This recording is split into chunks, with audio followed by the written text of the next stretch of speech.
capítulo 2. 2 Pedro, capítulo 2, capítulo 3. Eu vou fazer a leitura do 1 ao 13.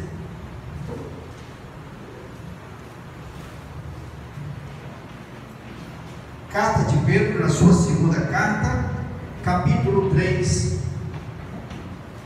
O título da minha Bíblia, A Vinda do Senhor e o seu significado. Eu leio assim: Amados, esta é agora a segunda epístola que vos escrevo. Em ambas procuro despertar com lembranças a vossa mente esclarecida, para que vos recordeis das palavras que anteriormente foram ditas pelos santos profetas, bem como do mandamento do Senhor e Salvador, ensinado pelos vossos apóstolos, tendo em conta, antes de tudo, que nos últimos dias virão escarnecedores com os seus escárnios, andando segundo as próprias paixões, e dizendo: onde está a promessa da sua vinda? Porque desde que os pais dormiram, todas as coisas permanecem como desde o princípio da criação.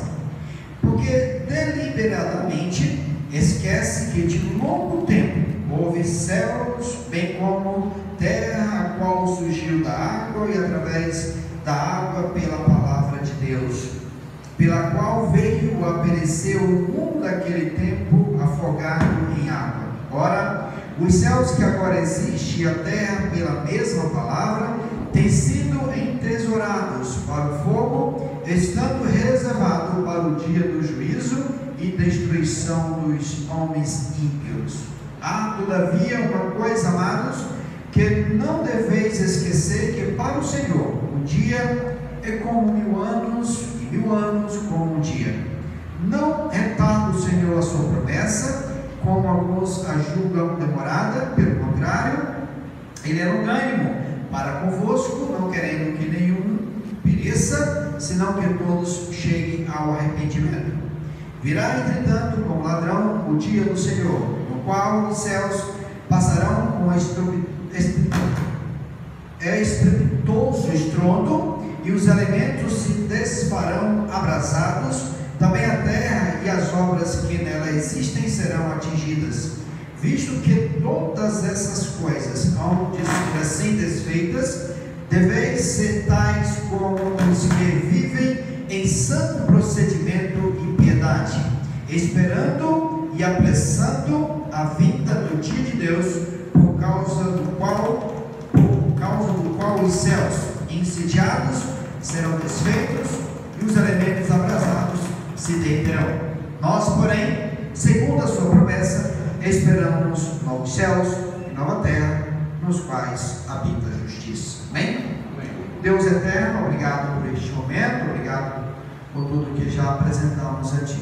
Estamos diante da Tua palavra, e a nossa oração é que, como ela é viva e como ela é eficaz, que ela seja eficaz em nossos corações, de modo que provoque na vida de cada um despertamento, aquele despertamento do tempo do fim, atentando para as coisas dos últimos dias, e em especial no que tange o Teu retorno para vir buscar a Tua noiva. E assim eu coloco e apresento cada um que aqui está nesta noite. Obrigado pela sua presença, e assim, ao mesmo tempo, pelo privilégio que tem de ouvir a Tua palavra, que o mesmo possa ouvir, possa guardar, para não pecar contra Ti. Assim eu entrego as Tuas bênçãos no nome do Senhor Jesus. Amém. Os irmãos podem se assentar.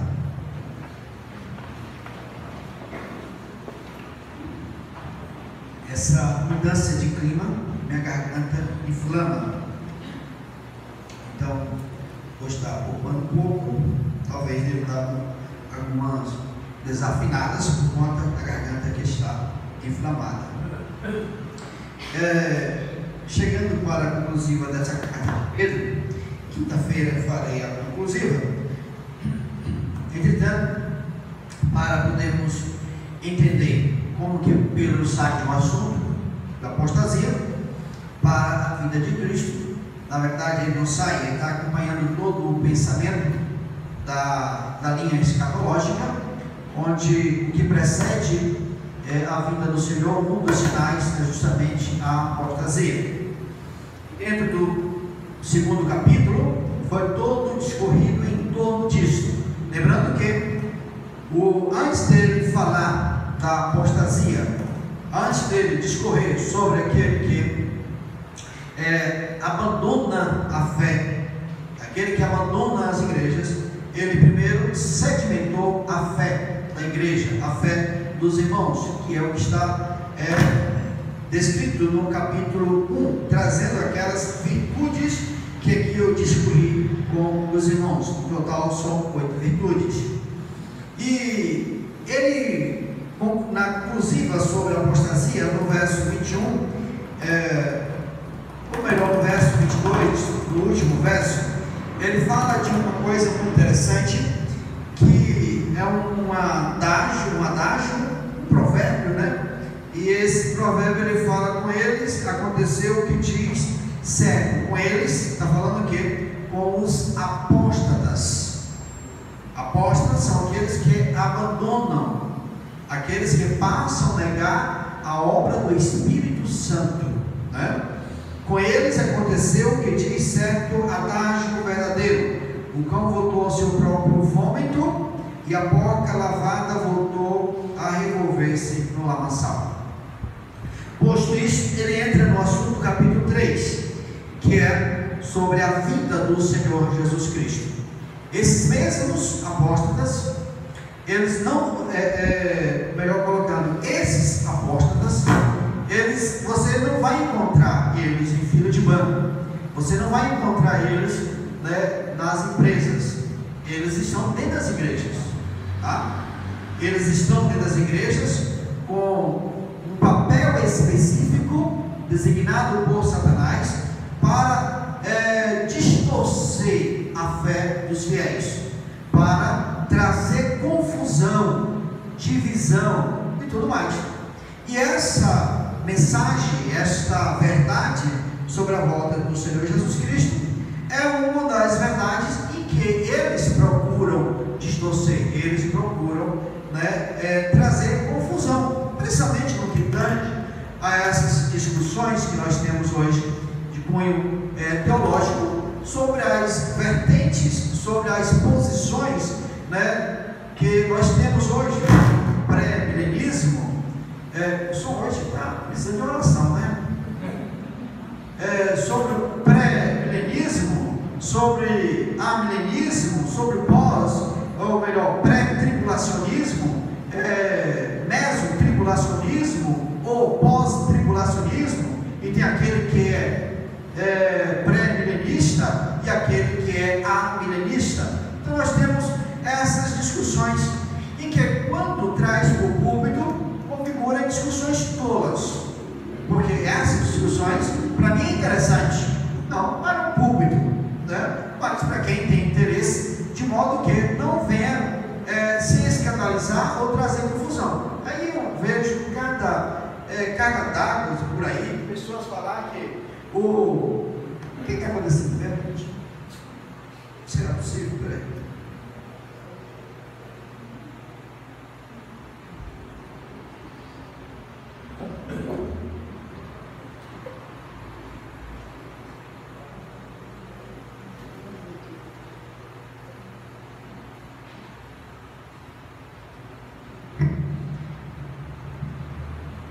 Então, o que a gente ouve por aí? A gente ouve, né, algumas infantilidades por parte de alguns teólogos, por parte de alguns pastores, no que tange a sua posição, onde a posição dele é a verdadeira, e aí ele começa a falar, né, se é um pós, ele começa a falar que o pré-tribulacionista ele é um herege, é uma seita. Se é um pré, começa falando que o pós é um herege, é uma seita. Se é pré-milenista, e começa a falar que o amilenista é um herege, é uma seita. Isto configura infantilidade. Eu não paro para discutir isso. Eu trouxe a igreja e eu vou dar, e eu sempre coloco a igreja com a minha posição, mas eu não escrevo em caneta, com caneta, mas eu escrevo com lápis, tá? Mas até hoje, nada do que eu já estudei fez com que eu mudasse minha posição. Ao contrário, principalmente do ano passado para cá, me aprofundei um pouco mais nesses assuntos. Mais um real de som, por favor. Me aprofundei mais nesse assunto e acrescentou ainda mais e aumentou ainda mais a minha convicção sobre a volta do Senhor Jesus Cristo no que tange a questão do pré-tribulacionismo e pré-milenismo. Mas não é o assunto. O assunto aqui é sobre a vinda, sobre a volta do Senhor Jesus Cristo. E aqui Pedro, ele está falando sobre a segunda vinda do Senhor Jesus Cristo. São duas coisas diferentes: arrebatamento e a segunda vinda do Senhor Jesus Cristo. Há discussões para esses dois assuntos, mas vamos focar na sua segunda vinda, na vinda do Senhor Jesus Cristo. O fato é que ele vem, o fato que ele vai voltar, o fato que é uma promessa que ele deixou para a igreja. E essa promessa, quando ele estava preparando os discípulos, ele falou assim: olha, eu venho porque aonde estou, eu quero que também vocês estejam. E onde é que ele está? No seu paraíso. Quando ele veio aqui, ele morreu, ele inaugurou esse paraíso. Com isso, Pedro entra nesse assunto aqui. Por quê? Os hereges, os apóstatas, eles estavam deturpando, já começavam a trazer dúvida. Desde quando eu nasci, interessante que eu ouvi isso tem uns 15 dias atrás, desde quando eu me entendo por gente que eu ouço falar que Cristo vai voltar e Cristo nunca volta. Eu ia trazer hoje na escola bíblica dominical um assunto sobre o tema tempo, e eu ia trazer uma questão, porque a gente precisa ter uma noção do que é tempo, porque a gente faz a confusão do nosso tempo, cronos, e o tempo de Deus, kairos. São duas coisas diferentes. O nosso tempo passa, bem como o nosso tempo se renova, que é um tipo de um ciclo. A nossa vida aqui é um tipo de um ciclo, e esse ciclo é uma escada aspiral, não é um ciclo que você fica num canto só. É uma vida do crente que ele está rodando numa escada aspiral, e que cada ciclo que se fecha, aparentemente dá a ideia de que tudo começou de novo. Ou então um devajo, como é que é o nome daquela palavra? Déjà vu. Isso, em que isso já aconteceu. Isso já aconteceu várias vezes comigo. Olha, essa cena aqui, eu já vi isso, dá essa ideia, as coisas estivessem repetindo. E Salomão chegou a falar isso lá em Eclesiastes, há uma coisa nova debaixo da terra, tudo é mesmice, tudo, Então, porque esse ciclo ele se renova, mas no que tange a nossa convicção, a nossa fé, a nossa santificação, a nossa aproximação de Deus, essa escada aspiral. Você vai em ciclo, mas cada volta você se aproxima de Deus. E assim é a nossa vida. De modo que quem assim não entende, e começa a questionar, porque Pedro ele fala aqui duas coisas interessantes. No verso 3 ele fala: tendo em conta, ante tudo, que nos últimos dias virão escarnecedores. Eu quero sacar aqui os últimos dias com o verso 8, em que ele fala, citando o que está lá em Salmo 94, que diz: todavia uma coisa, amados, que não deveis esquecer, que para o Senhor um dia é como 1000 anos, e 1000 anos como um dia. Aqui entra a questão do tempo, e esse tempo aqui foge totalmente do que nós conhecemos. O que é tempo? O tempo de 24 horas, o tempo de 30 dias, o tempo de 365 dias de um ano, foge totalmente. Eu estava lendo uma entrevista desse físico Carlo Rovelli. Ele é um italiano. Hoje ele é conhecido, na verdade, alguns cientistas têm ele como o novo Stephen Hawking. É o novo Stephen Hawking, morreu em 2018, Então esse é um tipo, esse Stephen Hawking, aquele cientista, aquele físico que numa cadeirinha de roda, é aquele, tá? Só para os irmãos lembrarem quem é esse. E esse Carlo Rovelli, ele em um curso, ele começou falando que ele tinha 15 minutos para provar os irmãos, para a plateia, que o tempo não existia. E aí ele começou a explicar. Diante dessa palestra, aí foi um burburinho muito grande, e a BBC Mundo, que é da Inglaterra, foi entrevistar e fez uma pergunta para ele: que é tempo? E ele realmente existe? Ele respondeu da seguinte forma: sim, claro que o tempo existe. Do contrário, o que é que sempre nos falta? Mas, observe o que ele fala: mas a ideia comum que temos sobre o que é tempo e como ele funciona não serve para entendermos átomos e galáxias. Então, esse tempo que nós conhecemos não serve para entendermos as galáxias, os átomos, essas coisas que fogem totalmente desse mundo. Quando um físico fala alguma coisa lá e que a gente fala assim: esse cara está doido, não, ele tem razão no que ele está falando, ele tem fundamento no que ele está falando, né? É porque nós estamos presos dentro do que nós conhecemos de que é tempo. E aí ele vai mais além: se quisermos aprender mais sobre o universo, temos que mudar a nossa visão do tempo. Então, essa é a minha intenção, né, de tentar mudar um pouco essa visão de tempo, para que a gente possa entender o que a Bíblia diz sobre essa questão do tempo, que um dia para Deus é como 1000 anos, e 1000 anos como um dia.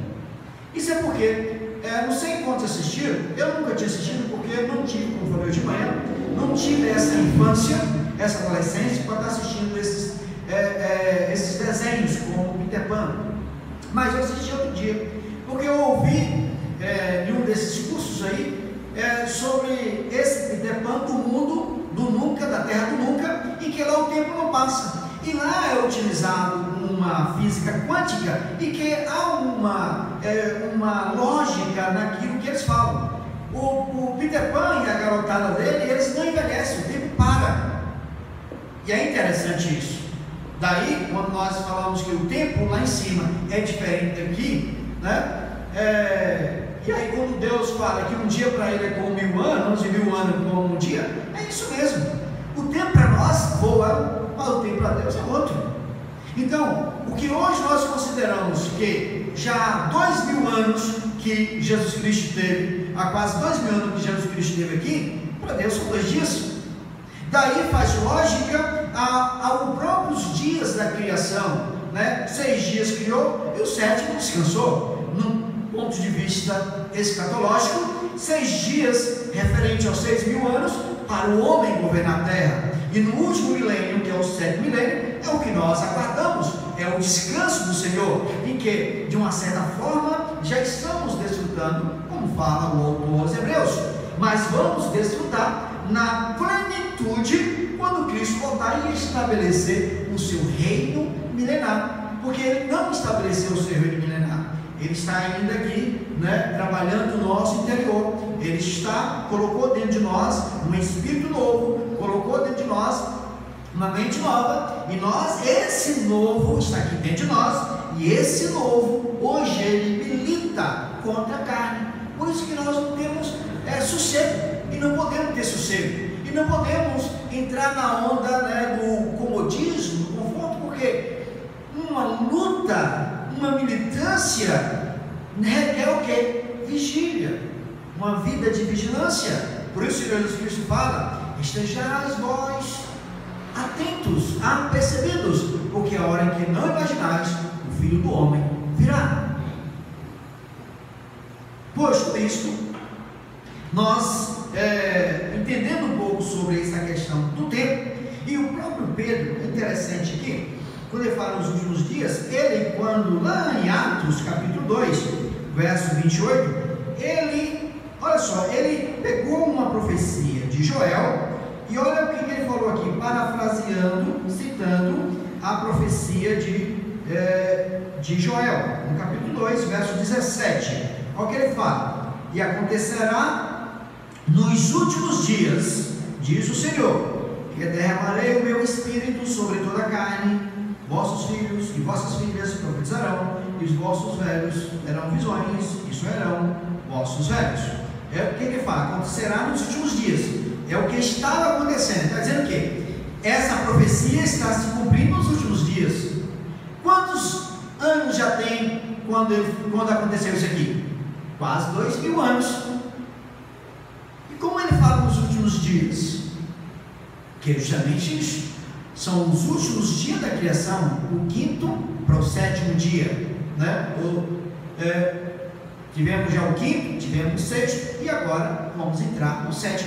Então, nesses últimos dias, antes do tempo do fim, nesses últimos dias, antes do dia do Senhor, é o que nós começamos. Por isso que lá, aqui ainda, quando foi construída a igreja primitiva, iniciou assim o princípios da dores, que muitos acham que começou agora, começou em 1948, mas eu creio que começou lá, porque desde quando começou, a igreja vem passando por muitas provações, por muito processo de purificação. Então, dentro desse contexto, esses dias em que Joel falou, né, Pedro está falando nos últimos dias, e aí se ele fala nos últimos dias, são os 2 últimos dias. Então nós estamos chegando no final desse segundo dia. Se nós estamos chegando no final desse segundo dia, qual é a conclusiva que temos?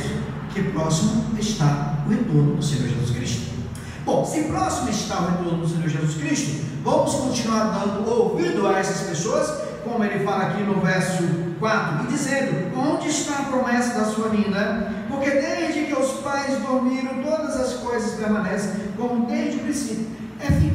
É uma visão muito pobre, é uma visão, falta de Deus, falta de Cristo, não entender um pouco sequer das coisas de Deus, do tempo de Deus, fica limitado na sua pequenez, na sua mediocridade, e aí não consegue vislumbrar a volta do Senhor Jesus Cristo. Falar sobre a volta de Jesus Cristo, eu não gosto que fale sobre isso, eu não gosto que pregue sobre isso. Gente, a igreja primitiva vivia isso. O Russell Shedd, em uma das palestras dele, ele fala: a diferença da igreja nos últimos dias para a igreja primitiva é que a igreja primitiva, ela tinha uma mentalidade escatológica, diferentemente das igrejas desse último século. Ela não tem uma mentalidade escatológica. É uma igreja que não gosta de falar sobre a volta de Cristo, não gosta de ouvir sobre a volta de Cristo. Eu não só gosto, como eu vivo essa volta do Senhor Jesus Cristo. E esse viver, aí é onde vocês muitas vezes ficam estranho, pastor, ele está doente, quer morrer? Não, é porque isso anseia. Coloca lá em 2 Coríntios, capítulo 5, olha só aqui. Outro dia eu falei para os irmãos ali na congregação, explicando o porquê que eu anseio, angustio. Nós não podemos ansiar, pastor, nós não podemos nos angustiar. Pode não? Então você vai falar para o autor da palavra de Deus, o Espírito Santo, que escreveu isso aqui, a partir do verso 1 do capítulo 5 de 2 Coríntios, diz assim: sabendo que se a nossa casa terrestre, deste tabernáculo, do nosso corpo, se desfizer, temos da parte de Deus um edifício, casa não feita por mãos, eterna, dos céus. Ou seja, temos um novo corpo, algo novo, feito por Deus. Por isso, neste tabernáculo, gememos. Olha só, por isso neste tabernáculo, gememos, aspirando por sermos revestidos da nossa habitação celestial. Eu gemo. E aí ele vai mais além ainda, olha o que está no verso 4: pois, na verdade, os que estamos neste tabernáculo, gememos angustiados. Se a terra geme, como fala Paulo lá em Romanos capítulo 8, se a terra geme, angustia na expectativa da revelação dos filhos de Deus, a Bíblia, o que diríamos nós acerca dessa extraordinária promessa, que é da redenção, que é do encontro eterno com o nosso Senhor? Gememos angustiados. Não, observe, esse gemer angustiado não é uma perspectiva suicida. Ele fala: não por queremos ser despidos, mas revestidos, para que o mortal seja absorvido pela vida. Amém? Nesse sentido, o que ele está querendo dizer? Nós temos dentro de nós a figura da nova criação de Deus em Cristo em nós. Então a figura dessa nova criação é o que Pedro fala no cumprimento da profecia de Joel, em que deu esse novo espírito, e que é uma nova mente, e que agora está dentro de nós. Então essa nova criação, esse novo nascimento está dentro de nós, dentro de mim, dentro de você, e ele está militando com a carne, e nesse sentido, esse novo em Cristo, ele geme, porque ele sabe que tem uma promessa dada por Cristo. E qual é a promessa? Eu vou te dar um corpo novo, eu vou te dar um corpo incorruptível, um corpo imortal, que é o que está lá em 1 Coríntios, capítulo 15, a partir do verso 51. E aí fala, quando esse corpo corruptível e esse corpo mortal se revestir da incorruptibilidade e da imortalidade, cumprir-se a palavra que está escrita. Ou seja, algo maravilhoso ainda está para se cumprir, porque nós vamos nos revestir. Então o novo eu, cujo nome eu nem sei qual é o nome que está lá escrito no livro da vida,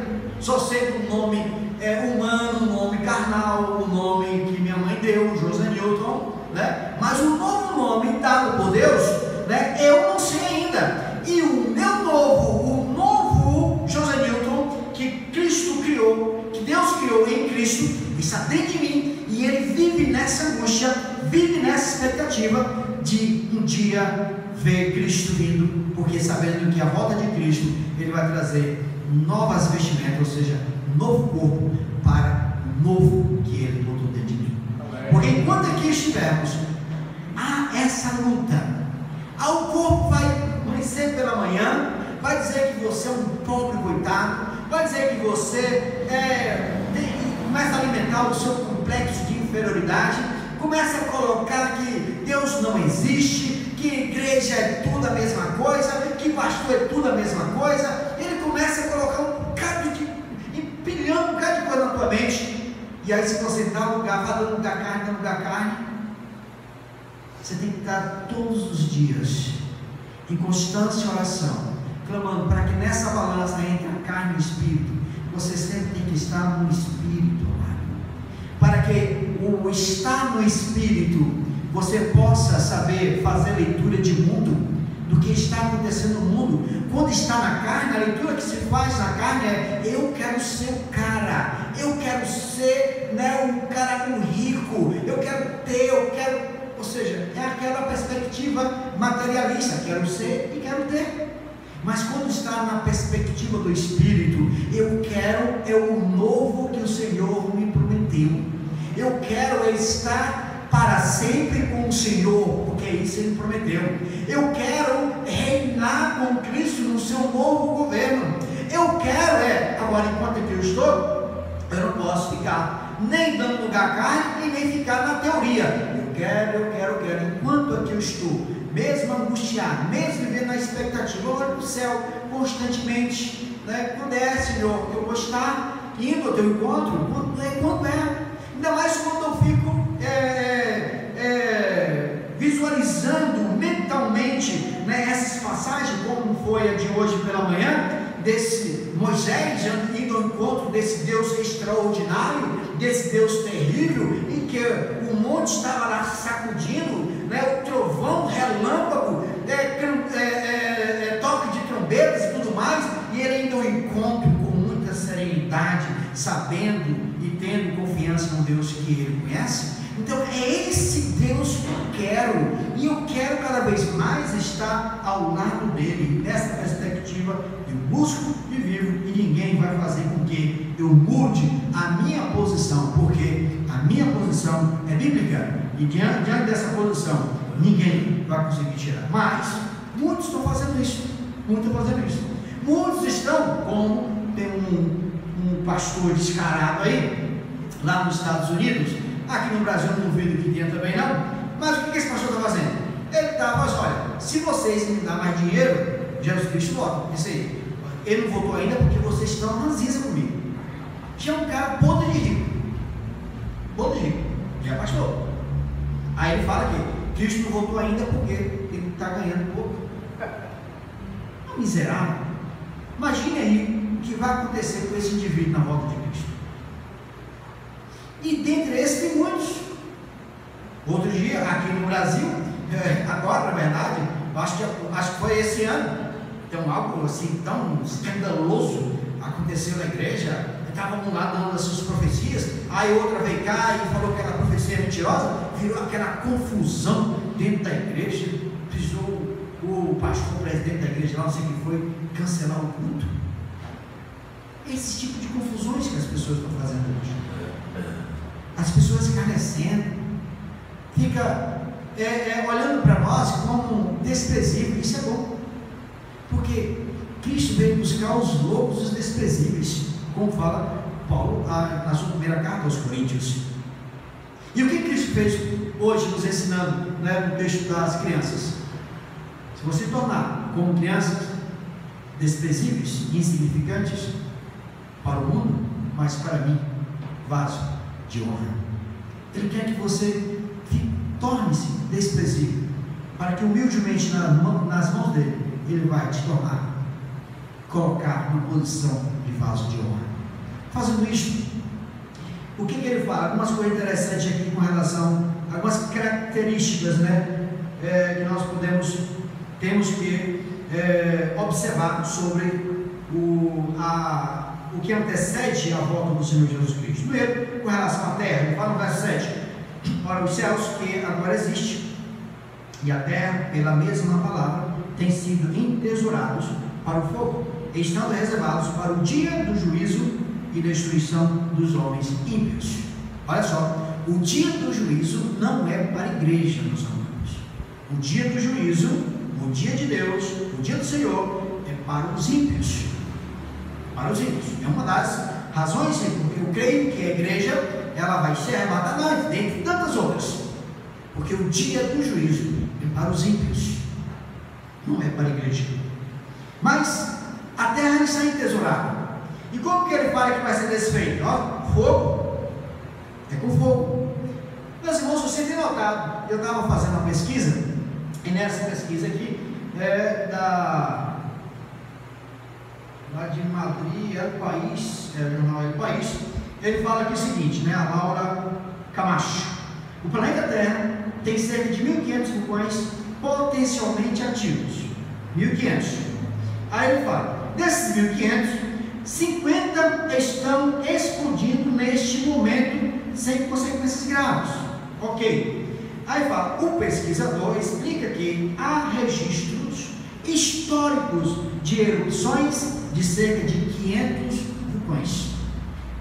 Esse ano está sendo um ano peculiar, parece que é o ano dos vulcões. E é interessante que o ano passado ainda eu falei sobre essa mudança do Polo Norte ao Polo Sul, e que a Terra ia ficar vulnerável no sentido da sua defesa, porque o campo magnético não vai mais ter aquela mesma proteção que ela oferece, quando funciona cada um no seu lugar, Polo Norte no seu lugar, Polo Sul no seu lugar. Nessa mudança vai trazer confusão de tempo, nessa mudança vai trazer confusão de horário, nessa mudança vai trazer confusão de bússolas e GPS e tudo mais. Só que nessa mudança, catástrofes também vão vir. E é interessante que muitas coisas estranhas estão acontecendo, muitas coisas estranhas. Esses vulcões, como eu estava observando, em 1883 ocorreu um estrondo muito grande, que é daquele poderoso vulcão que nós conhecemos, acho que alguns conhecem aqui, que é o Krakatoa. Esse Krakatoa, lá na Indonésia, esse vulcão, ele provocou algo extraordinário, de magnitude mundial. Só para vocês terem ideia, que ele fala aqui, Pedro fala aqui no verso 10 assim, virá entretanto como ladrão o dia do Senhor. Quero chamar aqui para a questão dos decibéis. Acho que o decibéis, como é que é? Potencial de som. Decibéis, ok, obrigado. No qual os céus passarão com estrupidoso estrondo, os elementos se desfarão abrasados, também a terra e as obras que nela existem serão atingidas. Vai acontecer algo terrível nesse dia, e eu não vou estar aqui, porque eu creio que uma igreja tem a promessa de não estar aqui, então não vou estar. Mas algo terrível vai acontecer. esse estrondo, esse estrepitoso estrondo, eu estava tentando ter noção como seria isso. E aí, analisando os decibéis, né, dos sons, e aí eu fiquei observando que acima de 120 decibéis você já compromete os seus estímulos, estoura os ouvidos. O vulcão Krakatoa, no seu último estouro, ele atingiu 310 decibéis. O que isso significa? Aí, bom, o que é 310 decibéis? Aí, na reportagem, faz um comparativo. Esse 310 decibéis é o equivalente a 13 mil bombas atômicas. Você sabe o que é isso? Não, eu não sei o que é isso.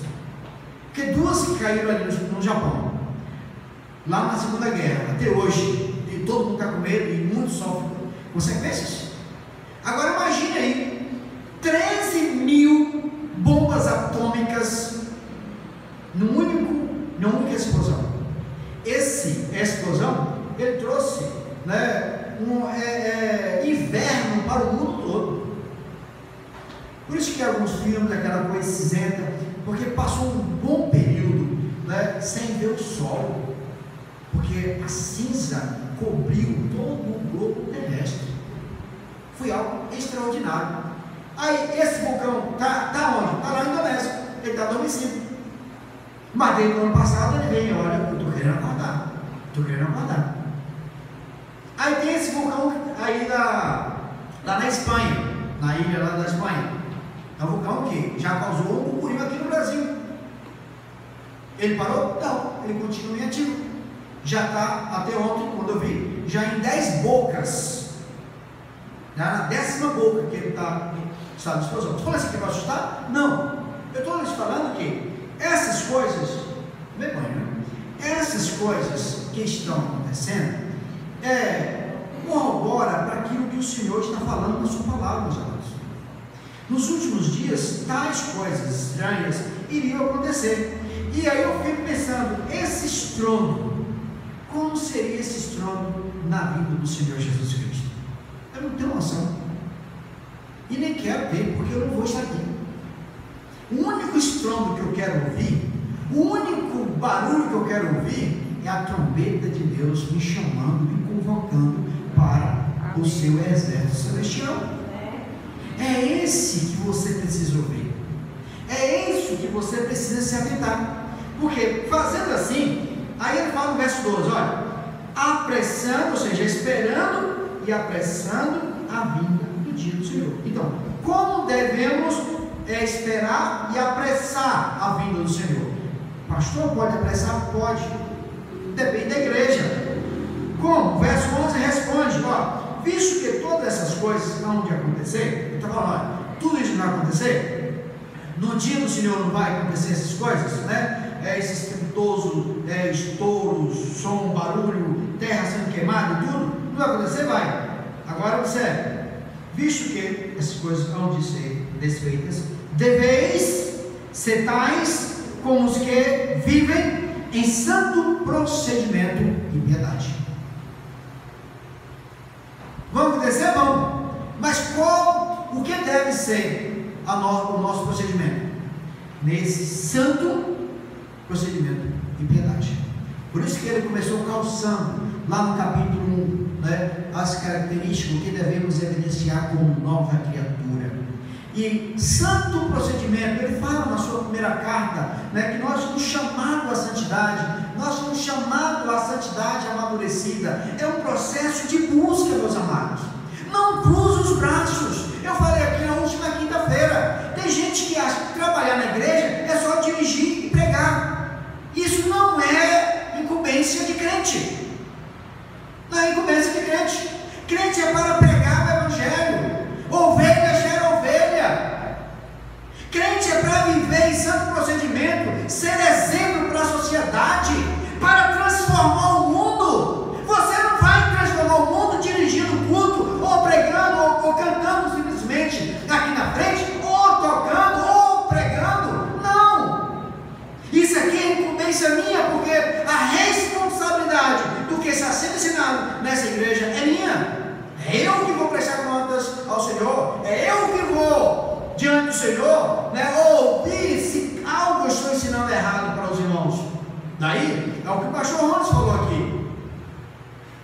responsável por esse rebanho? Tem aqui o pastor. Não é o pastor de YouTube.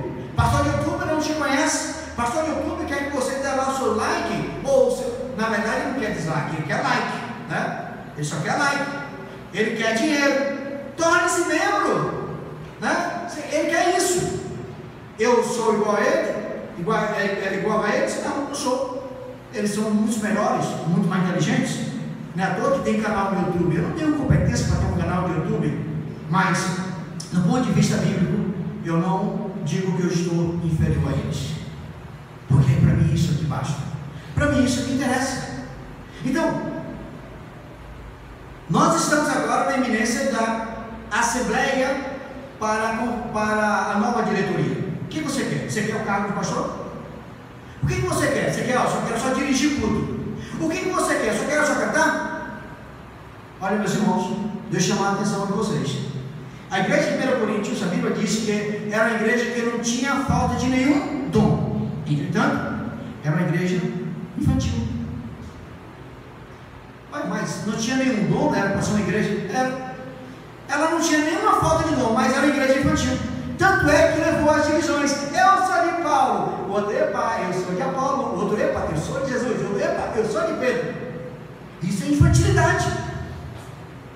É infantilidade. Não faltava nenhum dom. Apolo, na sua eloquência, porque é conhecido como homem eloquente. Pedro, o seu jeitão, certeza de nós que seguia Pedro. Paulo, aquele que não levava desaforo para casa também, tanto é que confrontou com Paulo, com Pedro, ele também.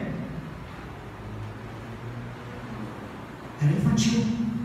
Então não fique na infantilidade de achar que trabalhar na casa do Senhor é só dirigir, ou então só pregar. Assuma um compromisso. Antes de você pensar em pegar cargo, pense, eu estou vivendo o Evangelho. Pense, eu estou vivendo essa expectativa do Evangelho. Precisamente a vocês jovens, vocês têm vigor, vocês têm a juventude, regaça as mangas, vamos trabalhar, pare de picuinha, pare de fofoca, vamos trabalhar, porque o dia, aproveitar enquanto é dia, porque a noite logo chega. Fica dando ouvidos a esses tipos, esses aqui, trazendo confusão para a mente. Não gostei do jeito que falou para mim. Gente, viver em santo procedimento, você não está olhando para homem, mas olhando para Cristo. E quando você olha para Cristo, você é confrontado pelo padrão de santidade Cristo. E Ele nos chama para essa santidade. Sede santo, como eu sou santo. Então o padrão de santidade é o próprio Deus. Então viva essa santidade, viva esse procedimento, porque assim fazendo, igreja, nós vamos apressar a volta de Cristo. Mas por que assim, pastor, vamos apressar a volta do Senhor Jesus Cristo? É porque quando a gente chega no estágio, ao exemplo de Enoque, em que a Bíblia fala, Enoque andou com Deus 300 anos. Você tem noção do que é andar com Deus 300 anos? Eu estou há 28 anos. Eu, às vezes, na minha soberbia, eu acho que já fiz alguma coisa. Não fiz nada. Agora, quem andou 300 anos? Você acha que ele não fez nada? Alguma coisa relevante ele fez para o mundo dele na época. Tem até um livro em nome dele. Eu tenho esse livro lá, né? O livro de Enoque. Mas é apócrifo, não passou no cânone. Mas a Bíblia fala que depois dos 300 anos, Deus tomou para si. Então, o nível de intimidade de Enoque foi tão grande que Deus olhou assim para Enoque e falou assim: não vale mais a pena continuar aí junto de Josanildo. Entende? Não vale mais a pena continuar nesse mundo. Então, esse santo procedimento de piedade, ele está dizendo o seguinte: que quando a igreja viver esse santo procedimento de piedade, Deus vai olhar para a igreja, não vale mais a pena continuar nesse mundo com um supremo desse, com os políticos corruptos que estão aí, com os juízes trocando a verdade pela mentira, com a educação sendo deturpada, ensinando essa questão de gêneros. Eu vi uma mensagem de um pai revoltado, em que a filha chegou em casa confusa, porque a professora falou em que ela não nasceu menina, ou então o menino não nasceu menino. Isso é um absurdo.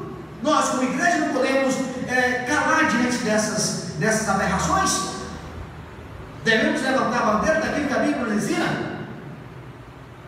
Não devemos calar. E, sobretudo, vigiar. Pais, vigiem os seus filhos. Pai, crie os seus filhos, ensinando o caminho que deve dar. Não espere pela igreja. Não espere pela escola bíblica dominical. É uma função sua. É um compromisso seu. Assim como o que tange aos ensinamentos seculares. Vigie o que está sendo dado. Vigie a escola que você está colocando nos seus filhos. Viver desse santo procedimento é analisar essas questões. Nós, porém, aí fala, nós, porém, concluindo, no verso 12, primeiro fala assim, os elementos serão desfeitos e os elementos abrasados se derreterão. Aí fala, mas nós, igreja, porém, segundo a sua promessa, esperamos o quê? Novos céus e nova terra. Então, o mundo está de olho nesse céu, o mundo está de olho nessa terra, o mundo está brigando pela nossa Amazonas, né? O mundo está brigando por essas coisas aqui. Vamos fazer isso? Não. Nós devemos viver nessa perspectiva. Tem um novo céu, tem uma nova terra esperando por você. E lá nesse novo céu, nessa nova terra, você vai ter lugar de destaque, porque lá você vai ser vaso de honra. Então vamos ver esse santo procedimento, meus amados. Vamos fazer por onde? De modo que a palavra de Deus possa fazer jus àquilo que nós estamos vivendo hoje. Vamos cantar o hino 108 e depois estaremos orando e encerrando o culto dessa noite. 108. Quando Cristo, sua trombeta